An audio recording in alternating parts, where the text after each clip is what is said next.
Okay, so I finished my first line of line stitch, and this is a great time for you to see the technique to make a very important kind of knot called a securing knot.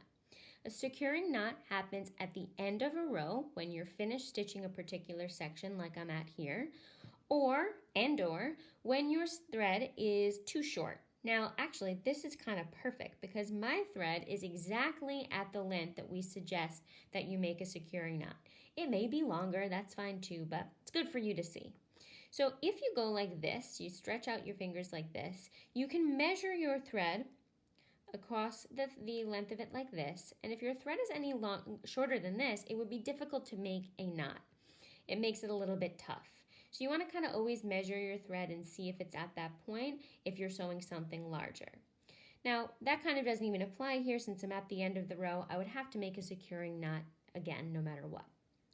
So to make a securing knot, the first thing that you're going to do is take your needle and poke down into your fabric right at the end of where the last stitch was. So right here on the line at the end of where my green thread is.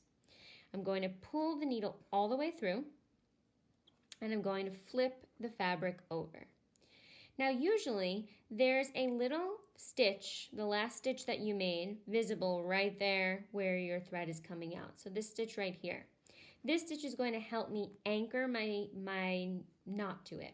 So I'm going to take my needle and I'm going to slide underneath that thread. So it's not going through the fabric at all necessarily. It could, very, very small, so you don't see it on the other side.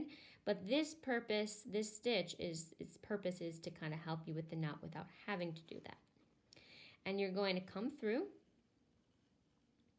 And before you pull all the way, this loop, super important.